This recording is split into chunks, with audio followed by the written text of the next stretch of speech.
السلام عليكم ورحمة الله وبركاته. طلابنا وحبايبنا طلاب المرحلة الثانوية وبالأخص طلاب تالتة ثانوي، يا أهلا وسهلا بيكم يا أبطال من جديد بقى.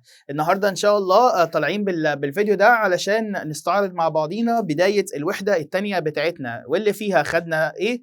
خدنا فيها يا سينيور، اتعرفنا فيها على زمن جديد خالص من ضمن الأزمنة اللي احنا هندرسها، وده آخر زمن خلاص هتدرسوا معايا، اللي هو زمن اسمه المستقبل المركب. عرفنا في الوحده دي اللي هو الزمن الجديد معانا اللي هو زمن المستقبل المركب، واتحدثنا في الوحده الثانيه عن الانشطه اللي الطلبه هتقوم بيها طبعا، والانشطه دي اللي احنا عارفينها اللي هي التوأمه والبيئه والمسابقه الموسيقيه. مش بس كده، كمان اتعرفنا في الوحدة واحنا بنحفظ الكلمات عن علم الفلك والأبراج الفلكية اللي عندنا والصفات اللي بيمتاز بيها كل برج من الأبراج اللي عندنا. عرفتك مين هم الأبراج وهي الصفات بتاعت كل برج. ومش بس كده، كمان قلت لك اهو شرح زمن المستقبل المركب وحالات استخدامه، وعرفنا المواقف بتاعت الوحدة هتتعرف عليها، لو انت لسه ما سمعتهاش مني برضك هتتعرف عليها.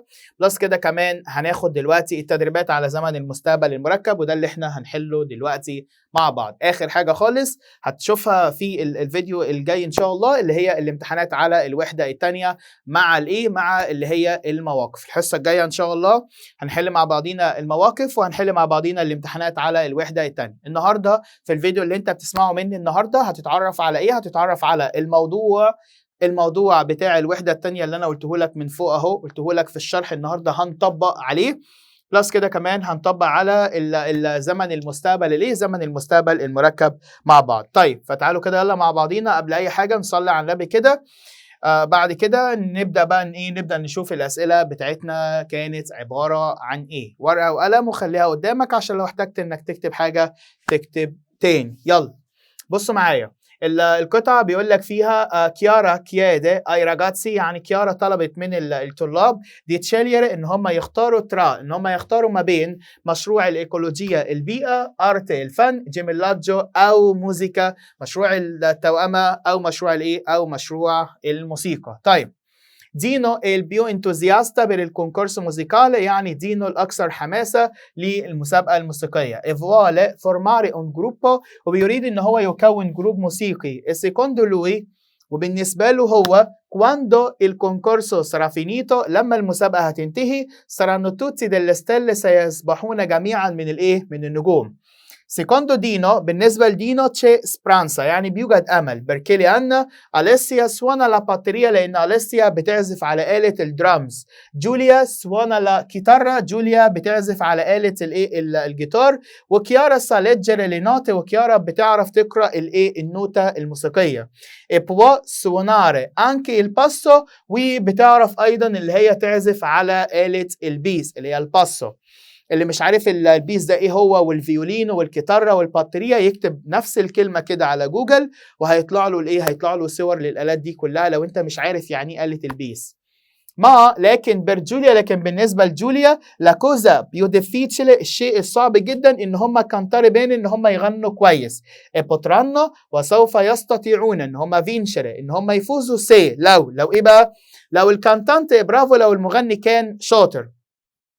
باولو قال ان كي بوترا كانتاري، يعني ان هم سوف يستطيعون ان هم يغنوا. بركي او باولو قال اللي هو يستطيع. مين اللي بيستطيع؟ باولو قال ان انا بستطيع ان انا اغني. بركي لان افاتو، لان هو قضى ترياني 3 سنين دي كونسرفاتوريو 3 سنين في المعهد الموسيقي.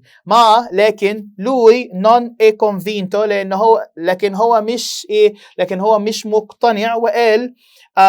وقال ان احنا يجب ان احنا بنسارش، ويجب ان احنا نفكر جيدا في نفكر جيدا في الموضوع دوت. طيب كيكوزا كيادا كيارا لاميتشي، يعني ماذا طلبت كيارا من الاصدقاء؟ طلبت منهم ايه؟ ان هم يتحدثوا عن البرنامج؟ لا، ان هم يختاروا مشروع. يا سينيور الاجابه هتبقى سي، ان هم يختاروا مشروع بره المنهج الدراسي.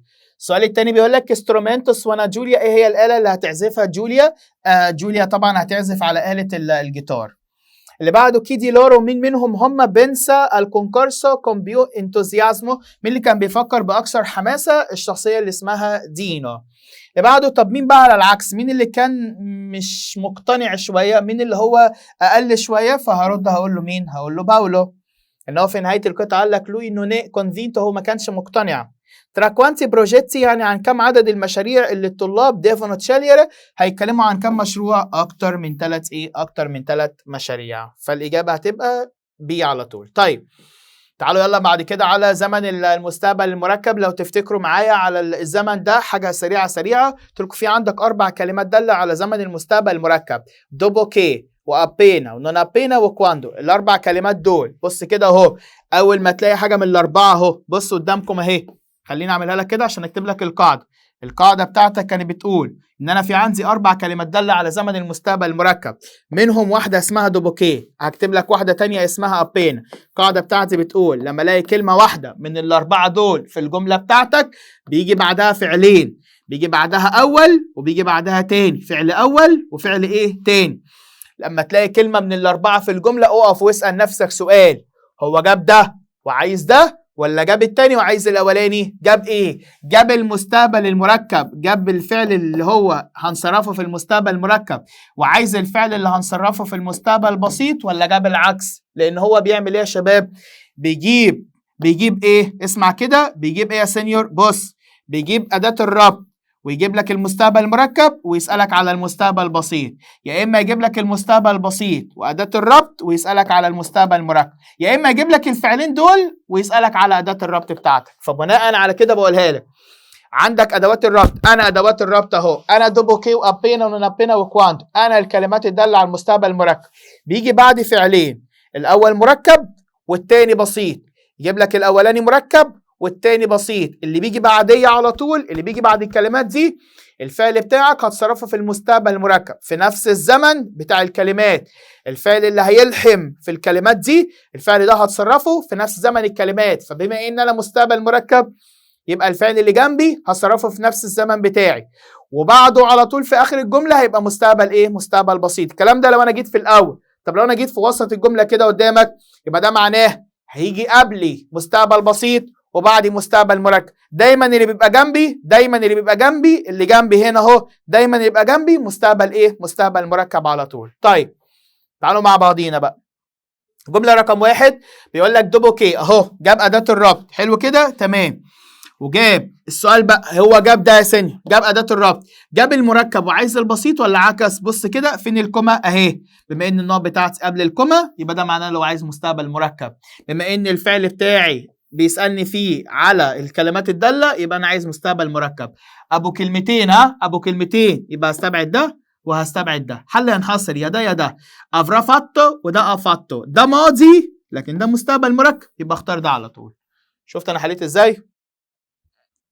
اللي بعده ابين اهو، جت في وسط الجمله وجي بعدها نقط، يبقى عايز مستقبل مركب ابو كلمتين، هستبعد ده وهستبعد ده. حل ينحصر. سونا ريفاتي وسرانو، بما ان ده الفعل المساعد اخره نهايات المستقبل يبقى ده مستقبل مركب. هل ده اخره نهايات المستقبل اللي هي الرو ريراه ريمو ريتيرانو؟ لا، يبقى ده ماضي قريب على طول. وده الفرق ما بين الماضي والمركب، ده الفرق ما بين الماضي القريب والمستقبل المركب. كواندو جت في اول الجمله، عايز مستقبل مركب ابو كلمتين، هستبعد ده وده. حل ينحصر سرافينيتا او سرافينيتا، التبعيه بتحصل مع الفاعل اللي هو نوعه مفرد مذكر، يبقى اقول له سرافينيتو على طول. اللي بعده جمله رقم 4 بيقول لك فيها ابينا تو، ادي اداه الربط ابينا، يبقى عايز مستقبل مركب، يبقى استبعد ده وده. سراي انداتو سرا انداتو، تو بتاخد سراي يبقى اختار دي على طول. دوبوكي علي وندى لو شلناهم بنعوض بلورو، ولورو بتاخد النهايه رانو، فبالتالي اختار سرانو فينيتي. خلي بالك دي هتبقى فينيتي.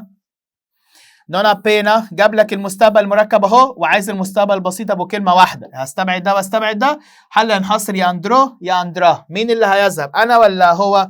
نون ابينا افروتشيناتو، يعني ليس بمجرد فعل الجمله الاولانيه افرو مصرف مع قلت لكم في حاله عدم وجود فاعل في الجمله الثانيه بروح ابص على فعل الجمله الاولى اللي هو هيبقى اخره ره، يبقى الفعل ده هيبقى اخره النهايه ره، يبقى اختار اندرو على طول. اللي بعده ابينا، كلمه داله على المستقبل المركب، جاب مستقبل مركب عايز مستقبل بسيط، هنحدد الفعل لافيستا اللي هي لو يولي، ولو يولي بتاخد النهايه ره. دوبوكي جاب المستقبل المركب وعايز المستقبل البسيط ابو كلمه واحده، يبقى انا هستبعد ده. حل ينحصر يا ده يا ده يا ده. طيب فين الفاعل؟ مش موجود، لان الفاعل ادور عليه في الحته الصغيره دي، وانا قلت لك القاعده في حاله عدم وجود الفاعل بروح ابص على فعل الجمله الاولى اللي هو مين بقى؟ اللي هو ريمو. ساريمو اندات اخره ريمو، يبقى بالتالي الفعل الثاني هيبقى بنفس النهايه بتاعته، فاقول له بريندريمو على طول. دوبو كي جت في وسط الجمله بيجي بعدها مستقبل مركب ابو كلمتين، هستبعد ده واستبعد ده. افرا ستودياتو وافرو ستودياتو، فين الفاعل؟ مش موجود. هبص على فعل الجمله الاولانيه اللي هو بوليرو. بوليرو اخره رو، يبقى بالتالي هقول له ايه؟ افرو ستودياتو على طول. انا هنضف الحجره بتاعتي بعد ما ايه؟ بعد ما افرو ستودياتو لا ماتيماتيكا، بعد ما اخلص واجب الايه، او بعد ما هذاكر الايه؟ الرياضه بتاعتي. جمله رقم 10. بص اداه الربط جت فين؟ اداه الربط اهي في وسط الجمله وجي قبلها النقط، يبقى عايز مستقبل بسيط ابو كلمه واحده، يبقى استبعد ده على طول. ديفنتريت او ديفنترانا او ديفنتراي، الفاعل اسم جمع وراها كوما، يعني هنعوض بفوي، وفوي بتاخد النهايه ريته، فاروح اختار الثانيه. انا واخويا، فين الاداه؟ دوبوكي اهو، جه بعدها مستقبل مركب ابو كلمتين، استبعد ده واستبعد ده. ساريمو تورناتي وساريمو تورناتي، جمع مذكر وجمع مؤنث، التبعيه بتحصل مع الفاعل. مين الفاعل؟ انا واخويا. انا واخويا، اخويا ده مذكر يبقى جمع مذكر على طول، فاقول له ساريمو تورناتي. بيسأل على أداة الربط هنا، جاب لك مستقبل مركب، جاب لك مستقبل بسيط، يبقى عايز أداة الربط، يبقى اختارها بين. اوعى تختار س، اوعى، ده انا سيدي هختارها لو ده مستقبل بسيط على طول. اللي بعده كواندو جت في وسط الجمله، عايز مستقبل مركب، هستبعد ده واستبعد ده. حل هنحصر يا افينتو يا افرا فينتو، هختار افرا. عارفين ليه؟ عشان ده مستقبل مركب، لان ده ماضي قريب، فاستبعده على طول. دوبوكي عايز مستقبل ايه؟ عايز مستقبل مركب، فبالتالي هستبعد كل دول وهختار افرا مانجاتو على طول. شفت انا بستبعد ازاي؟ من غير ما اقرا الجمله، من غير ما اعمل اي حاجه خالص. فين اداه الربط؟ دوبوكي، هيجي بعدها مستقبل مركب ابو كلمتين. شفت انا بعمل ايه؟ هتعمل كده ازاي؟ حل هنحصر ابريزو وافرا بريزو. ايه الفرق؟ تصريف الفعل المساعد. لو تصريف الفعل المساعد ده منتهي بنهايه المستقبل يبقى ده مستقبل مركب، لو ده مش منتهي بنهايه المستقبل يبقى ده ماضي. مين من دول مستقبل مركب؟ ده، يبقى اختار ده وهستبعد ده على طول. جملة رقم 16 بيقول لك فيها نونا بينا اهو، كلمة دالة على المستقبل او كلمة دالة على زمن، مستقبل مركب، جه بعدها نقط، يبقى هو عايز مستقبل مركب ابو جدع. كلمتين، حل هنحصر سراه وايه؟ ايه الفرق؟ ده ماضي ده مستقبل. حليت. شفت بحل ازاي؟ الجمل ما بتاخدش في ايدي ثواني. عارفين ليه؟ علشان انا مش عشان انا مدرس ولا حاجه، لا، علشان انا واحد عارف طريقه الحل، انا عارف انا بحل ازاي. فطالما انت عارف انت بتحل ازاي، والله الجمله ما هتاخد في ايدك ثواني. علشان كده بقول لك جنب كل درس اكتب طريقه الحل، علشان والله الكلام ده هيفيدك في الاخر، هيفيدك في المراجعات النهائيه. لو انت مدون كل حاجه انت مذاكرها، ده هيفيدك في الاخر خالص، انك انت مش هتذاكر الدرس من اول وجديد، انت هتمسك الورقه الملخص اللي انت عامله هتفتكر بيها كل حاجه. والله الكلام ده هتحس بقيمته في الاخر خالص. انت دلوقتي قدامك وقت كتير، لكن قدام هتلاقي نفسك اتزنقت، فهتلاقي نفسك هتقول ايه؟ يا ريتني كنت ذاكرت في الاول، يا ريتني يا ريتني يا ريت. فانا بقولها لك من دلوقتي اهو، كل حاجه بقولها لك دونها، والله هتحس بقيمتها قدام. اللهم قد بلغت، اللهم فشل. طيب نكمل. جمله رقم 17 بيقول لك فيها دوبوكي لينفيرنو سارا فينيتو. فين الاداه؟ دوبوكي هي سن، عايز مستقبل ايه؟ عايز مستقبل بسيط ابو كلمتين، فانا هستبعد الاثنين دول. حل هنحصر يا اندريمو يا اندراي. فين الفاعل؟ لينفيرنو اللي هو يا سينيور الشتاء، بعد ما الشتاء هينتهي، بعد ما الشتاء يخلص، ايه اللي هيحصل؟ اندريمو ولا اندراي؟ احنا هنروح البحر ولا انت اللي هتروح البحر؟ احنا اللي هنروح الايه؟ احنا اللي هنروح البحر، فاختار ايه؟ اندريمو على طول. الميو بروف يعني المدرس بتاعي. فين هنا؟ بين اهو، عايز مستقبل بسيط ابو كلمه واحده، استبعد ده. حل هنحصر يراه يرو يراي. الميو بروف لو شلناها بنعوض بلو، يقول لي بتاخد النهايه اللي اسمها را على طول. اللي بعده رقم 19 دوبوكي جت في وسط الجمله وجي بعدها النقط، يبقى عايز مستقبل مركب، يبقى ده معناها ان انا هختار انهي واحده؟ هختار يا سينيور الثالثه. نونا بينا كلمة دالة عايز مستقبل مركب، هختار يا ده يا ده. بما ان الفاعل بتاعي زينة مفرد مؤنث، يبقى اختار سارا ريفاتا على طول. أداة الربط بتاعتي دوبوكي جت في أول الجملة وجي بعدها مستقبل مركب، يبقى عايز مستقبل بسيط أبو كلمة واحدة. الفاعل بتاعي إيراجاتسي، ده معناه إن أنا هستبعد ده. ها حل هنحصر يا رانو يا آنو يا خلي بالك ده مضارع وده مضارع، ما فاضلش غير دي بلس ان الفاعل إيراجاتسي لو شلناه بنعوض بلورو، ولورو بتاخد النهاية اللي اسمها رانو. بيسأل على الكلمات الدالة على الزمن، فأنا هختار دوبوكي عشان عندي مستقبل مركب وعندي مستقبل بسيط. جملة رقم 23 بيقول لك فيها أبينا كلمة دالة على المستقبل المركب، كلمة دالة على المستقبل المركب أبينا، وجاب لك هنا مستقبل بسيط، يبقى عايز مستقبل مركب أبو كلمتين، فأنا هستبعد ده وهستبعد ده. سرار ريفاتو يا إما سرانو. الجروبو توريستيكو لو شلناها بنعوض بلوي ولاي، ولوي ولاي هتاخد الإيه الأخيرة خالص اللي هي سرار الريفاتو. دوبوكي كلمة دالة على المستقبل المركب، جاب لك المستقبل المركب، عايز البسيط، يعني أبو كلمة واحدة، يعني أنا هختار يا ده يا ده يا ده. ده مضارع بسيط هستبعده، حل يا راي يا ريمو. بما إن فعل الجملة الأولانية آخره ريمو، يبقى أختار النهاية ريمو على طول. أليساندرو أندرا فيا دوبوكي. دوبوكي يا سينيور بيجي بعدها مستقبل مركب، يبقى أختار أفرا بيفوتو. اللي بعده بيقول لك نون ابينا كلمة دالة على المستقبل المركب، عايز مستقبل مركب، يبقى حل ينحصر في أول اتنين، يا سارانو فينوتي يا سارانو فينوتي. الفاعل جمع مذكر، يبقى اختار سارانو فينوتي على طول. جملة رقم 27 ابينا البروفيسور، يعني بمجرد ما المدرس، عايز مستقبل مركب أبو كلمتين، فبالتالي اختار أفرا سبيجاتو. دوبوكي باولو مستقبل مركب، عايز أفرا فينيتو. كواندو جاب مستقبل مركب، عايز مستقبل بسيط، هنصرف الفعل دون مع لسيا، فبالتالي هختار فوي عايز مستقبل بسيط ابو كلمه واحده، فبالتالي هقول اندريتي. دوبوكي عايز مستقبل مركب، فبالتالي هختار يا الاولى يا الثانيه، بما ان الفعل بتاعي فيدريكو يبقى بالتالي هختار افرافينيتو على طول.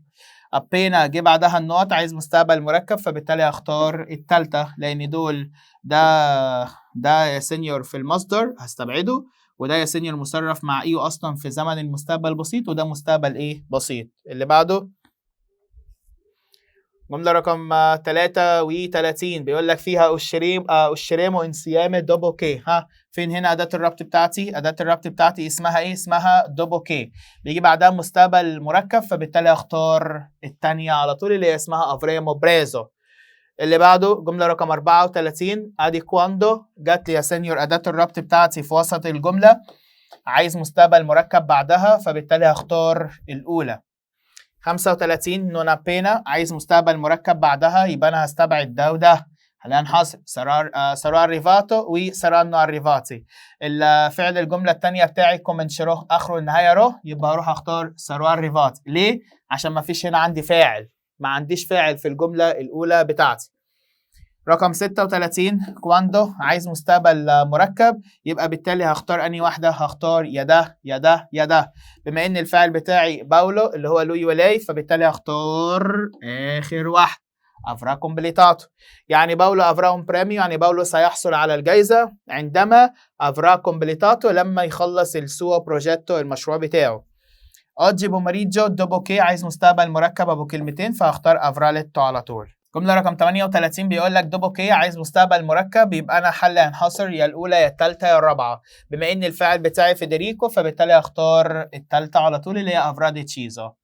اللي بعده كواندو جت في وسط الجمله عايز مستقبل مركب، يبقى ده معناه ان انا هستبعد الاولى وحل هينحصر في واحده من الثلاثه دول، بما ان الفاعل بتاعي ميا مادري، يعني لو شلناه بنعوض بلاي، فانا بالتالي هختار سراتورناتا. اشمعنى ده ما اخترناش ده؟ عشان ده مذكر لكن ده مؤنث، والتبعيه مع الفعل المؤنث.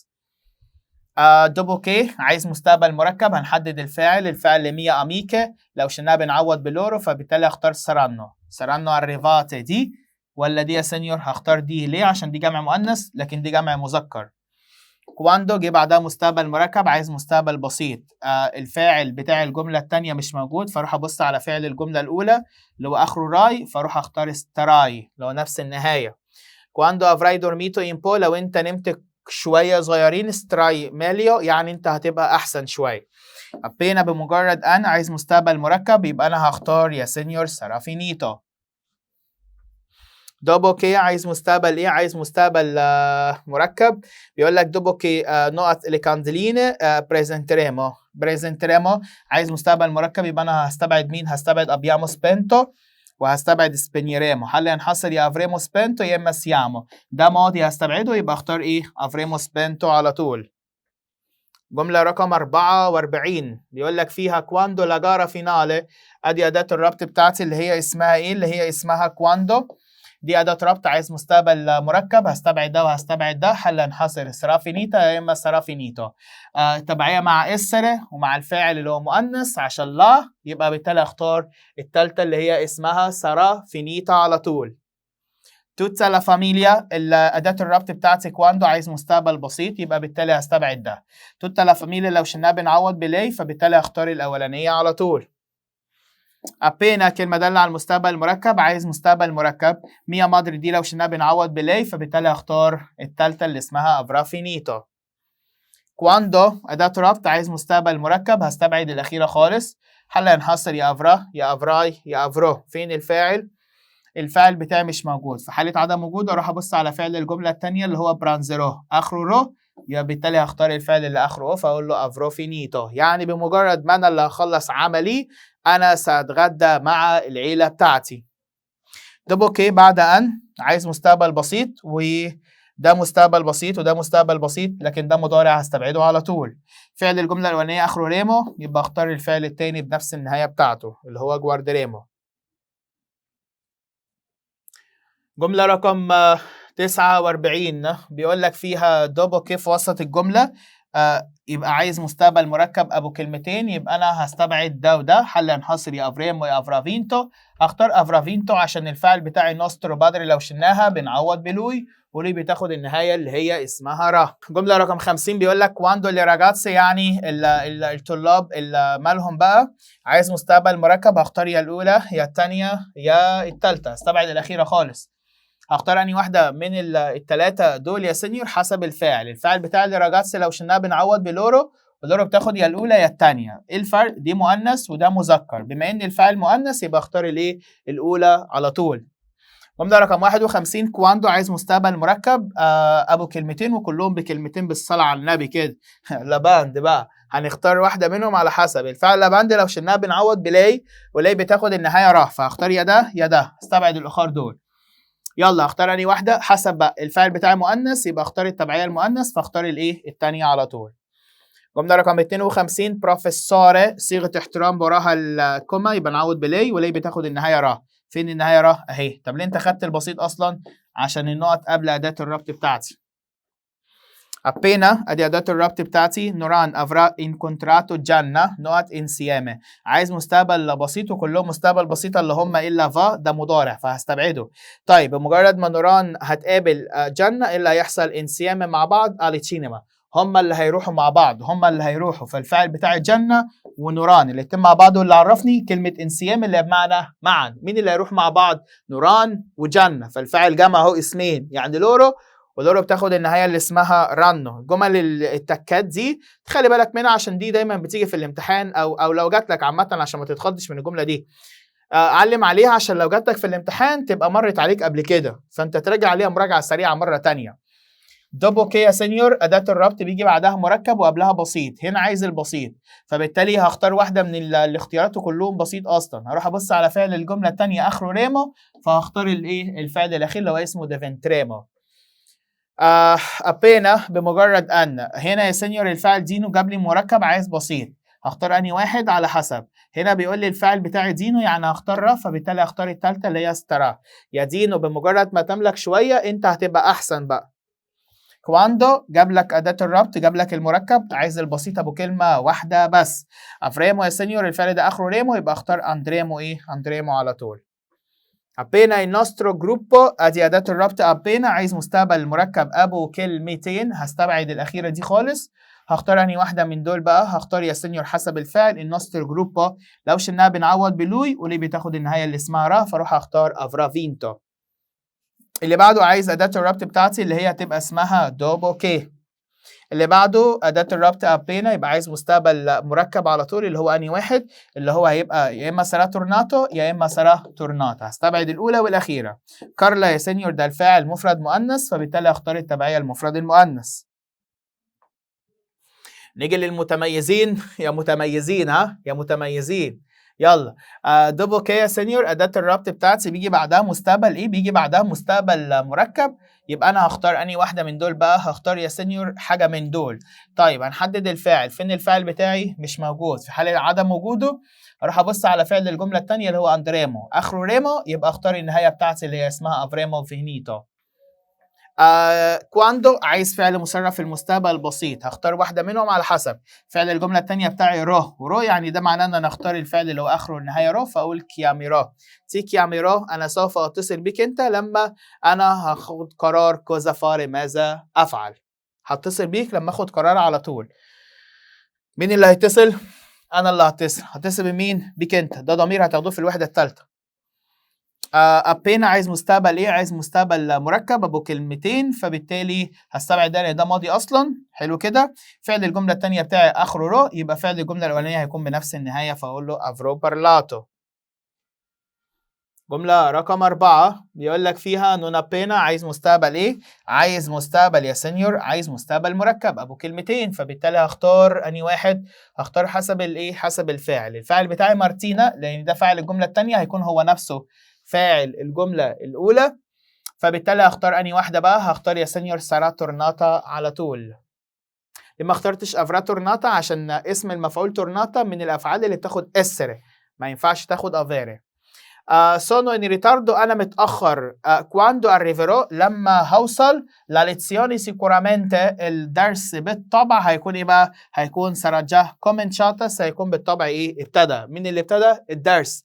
فبالتالي على الرغم من كواندو جات لك هنا وجي بعدها مستقبل بسيط، المفروض يجي بعدها مستقبل مركب. بس يا سينيور الحدث الاولاني بتاعي ايه اللي هيحصل؟ ان انا هوصل الاول ولا الدرس هيبتدي الاول؟ هو انا اوريدي متاخر، فبالتالي لما هوصل اكيد الايه؟ اكيد الدرس هيكون ايه؟ اكيد الدرس هيكون ابتدى. فالدرس ابتدى الاول ولا انا هوصل الاول؟ مين اللي هيحصل الاول؟ مين الحدث الاول؟ ان الدرس هيبتدي، بعد كده انا هوصل لايه؟ انا هوصل للكلاس. طب ليه ما انا المفروض اوصل الاول بعد كده الدرس يبتدي؟ لا، مش انت اللي هتوصل الاول، والدليل على كده قال لك سونو ان ريتاردو انا متاخر، فطبيعي الدرس هيبتدي ثم بعد كده انا ايه؟ انا هاجي. طيب جملة رقم 6 دوبوكي أداة الربط أهو يا سينيور، عايز مستقبل بسيط أبو كلمة واحدة. بيقول لك بعد ما الأب سيراتورناتو أكازا، بعد ما الأب هيعود إلى المنزل نقط إنسيامة. فتفتكروا إنسيامة دي اللي هي بمعنى معا، فمين اللي هياكل؟ إحنا هناكل مع بعضينا، فهتبقى مانجريمو. توتسي فوي إيديو أنا وإنتم. أنا وإنتم ده يا سينيور نوي، ونوي هتاخد النهاية اللي اسمها ريمو. ابينا أداة الربط بتاعتي جت في أول الجملة، بيجي بعدها مستقبل مركب، يبقى ده معناها إن أنا هختار يا ده يا ده، يا إما الأخيرة خالص. هستبعد أليتو لأن ده ماضي إيه؟ ماضي قريب. يلا. فين الفاعل؟ الفاعل بتاعي ماريا، لو شلناها بنعوض بلاي، ولاي بتاخد أفراليتو على طول.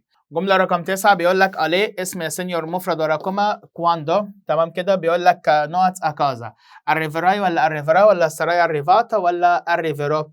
هنا يا سينيور جايب لي جملة عادية، ما فيش عندي فعل أولاني ولا فعل تاني، دي جملة عادية جدا. اسم مفرد ورقمة بنعوض بتوت وبتاخد النهاية اللي اسمها راي، فهقول له ألي كواندو الريفراي متى ستصل إلى الإيه؟ إلى المنزل. كوالكونو اسكريتو شخص ما كتب بالقلم على الحيطة، كي سارا من إيه؟ من سيكون. دي جملة جبتها عن طريق الايه؟ عن طريق الترجمه. كوالكونو شخص ما كتب بالقلم بتاعه على الحيطه، كيسرة مين بيكون؟ فانا بسال عن حد غائب، حد مش موجود خالص. طيب تعالوا مع بعضينا على اسئله السنوات السابقه، نتعرف على الاسئله هل بتكون بنفس السهوله اللي احنا حليناها دي ولا بتيجي صعبه يا سينيور. تعالوا نشوف. ابينا دي كلمه داله على المستقبل المركب، يبقى عايز مستقبل مركب ابو كلمه واحده ولا ابو كلمتين؟ ابو كلمتين، يبقى انا هستبعد ده. افينيتو ده ماضي قريب، يبقى حل ينحصر يا سارو يا سارة. فين الفاعل؟ الفاعل الكونكورسو، لو شلناها بنعوض بلوي، ولوي بتاخد النهايه اللي اسمها را. دوبوكي عايز مستقبل مركب ابو كلمتين يا سينيور، استبعد ده وده، وهستبعد ده لان ده ماضي، يبقى اختار افرافيستو على طول. دوبوكي مستقبل مركب، عايز مستقبل مركب ابو كلمتين، هستبعد ده وهستبعد ده لان ده ماضي، وهستبعد ده لان ده مستقبل، يبقى اختار ايه؟ افرافينيتو على طول. دوبوكي ادي اداه الربط، عايز مستقبل مركب، هستبعد ده وهستبعد ده لان ده ماضي، حل ينحصر يا افراء، وهستبعد ده كمان لان ده مستقبل، يبقى حل ينحصر في الثانيه على طول. شفت انا بحل ازاي؟ عايزكم تحلوا كده على طول، بس مش بنفس السرعه كده، يعني تحلوا بالخطوات اللي انا بمشي بيها، بس مش بنفس السرعه. اقرا الجمله كويس، بص الخطوات. اداه الربط اهي، يبقى عايز مستقبل مركب ابو كلمتين. حلو، يبقى استبعد ده واستبعد ده لان دول ابو كلمه واحده، فده زمن بسيط وانا مش عايزه، عايز المركب. يبقى حل ينحصر يا ده يا ده. ده ماضي لكن ده مستقبل مركب، يبقى اختار المستقبل المركب على طول. دوبوكي عايز مستقبل مركب، يبقى ده معناه ان انا هختار الفعل ابو كلمتين، هستبعد ده وهستبعد ده. حل ينحصر يا افرو بريزو يا او بريزو على طول. هختار انهي واحد؟ هختار ده لان ده مستقبل مركب لكن ده ماضي قريب على طول، فانا ده هستبعده. جملة رقم 7 بيقول لك فيها فيها أبينا كيارا. هنا أداة الربط بتاعتي جت في أول الجملة، فده معناه إن هيجي بعدها مستقبل مركب أبو كلمتين، فأنا هختار أفرا فينيتو على طول. أندرو أليتشيني مع أبينا عايز مستقبل مركب أبو كلمتين، فأنا بالتالي هختار التالتة. ليه ما اخترتش ده؟ عشان ده ماضي قريب على طول. أندريمو أجوكارا كالتشو أبينا، أدي أداة الربط. أبينا عايز مستقبل مركب، يبقى أختار أنهي واحدة؟ هختار يا سينيور اللي هي التانية اللي اسمها سارا الريفاتو. كواندو أداة الربط اهي جت في وسط الجملة، عايز مستقبل مركب، هستبعد ده وهستبعد ده لأن ده ماضي. هل ينحصر يا سارنا الريفاتي جمع مذكر يا جمع مؤنث؟ بما إن الفاعل بتاعي لأميتش جمع مذكر يبقى أختار سارانو الريفاتي على طول. جملة رقم 11 أبينا كلمة دالة على زمن المستقبل المركب، يبقى أختار فعل مصرف في الإيه؟ المستقبل المركب، يبقى أختار أفرو فيستو. أبينا عايز كلمة دالة على المستقبل المركب، عايز فعل مصرف في المستقبل المركب، يبقى انا هختار يا سينيور سراء الريفاتو. اشمعنى؟ علشان دينو يا سينيور لو شلناها بنعوض بلوي، ولوي بتاخد الفعل اسمه سراء الريفاتو. جملة رقم 13 بيقول لك فيها ايه؟ جملة رقم 13 بيقول لك فيها فاريمو شوبينج، احنا هنعمل شوبينج كواندو. ادي اداة الربط، عايز مستقبل مركب البريودو دي سالدي فترة التخفيضات اللي هي هتبقى سراء انيتسياتو على طول. اللي بعده فيلي مياي دوبوكي، ادي اداه الربط بتاعتي دوبوكي، عايز مستقبل مركب اللي هو ابو كلمتين، بالتالي هستبعد ده. هو ده كلمتين بس ده ماضي قريب فانا مش عايز ماضي، وده مستقبل بسيط هستبعده. حل ينحصر يا افريتي يا افرانو. فين الفاعل بتاعي؟ الفاعل بتاعي يا سينيور فيلي مياي، يعني يا ابنائي. بعد ما انتوا هتحصلوا على درجه حلوه في النجاح، او بعد ما هتاخدوا درجه النجاح، يعني احنا هنحتفل ايه، او احنا هنقيم حفله كبيره. دوبوكي عايز مستقبل مركب ابو كلمتين، فانا بالتالي هختار الايه؟ هختار الثانيه على طول اللي هي اسمها افريمو فاتو لا ريتشيركا. طب يا سينيور هو انا ليه ما اخترتش، او انا ليه يا سينيور مش الفعل الاولاني او الفعل الثاني بريزنترا اللي هو النهايه راه؟ ليه يا سينيور ما جابليش الفعل اخره راه هنا؟ علشان انا لو جيت استبعدت فانا هستبعد فراه لان ده مستقبل بسيط، وهستبعد ابيامو فاتو لان ده ماضي قريب، وهستبعد فريمو لان ده مستقبل بسيط وانا عايز مستقبل مركب، فما فاضلش غير الايه؟ غير افريمو فاتو على طول. الشراء انا سوف اخرج مع الاصدقاء بمجرد ايه؟ بمجرد ما الام. ابينا عايز مستقبل مركب، يبقى اختار ابو كلمتين وهختار الاخيره. اشمعنى؟ عشان لما لو شلناها بنعوض بلاي.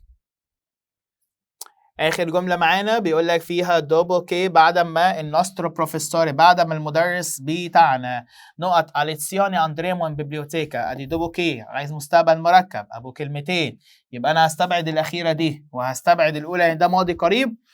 وحل ينحصر يا افريمو يا افراه. الفعل بتاعي نوسترو بروفيسوري لو شلناها بنعوض بلوي، ولوي بتاخد افراس بيجاطو، يبقى انا هختار الاجابه بتاعت سي اللي هي تالت واحده معانا. طيب كده احنا خلصنا الحصة بتاعتنا النهاردة اللي هي خاصة بالتطبيقات على زمن المستقبل المركب، وعرفتكم من خلال القطعة الأولى اللي احنا ابتدينا بيها الفيديو، عرفتكم الموضوع بتاع الوحدة الثانية كان بيتكلم عن ايه، اللي احنا ما زلنا بنتكلم عن المشاريع اللي بره المنهج الايه، بره المنهج الدراسي، وخصوصا مشروع الايه؟ الموسيقى. تمام كده؟ طيب اشوفكم على خير ان شاء الله في الحصه الجايه بتاعتنا، واللي فيها ان شاء الله هستعرض لك باقي الوحده الثانيه اللي هي فيها المواقف بتاعتنا، وهستعرض لك فيها سؤال الايميل بتاعنا، بما فيهم كمان الثلاث الامتحانات اللي احنا تعودنا بيهم في نهايه كل وحده. كان معاكم سنيور خالد رضا مدرس اللغه الايطاليه. يلا تشاو.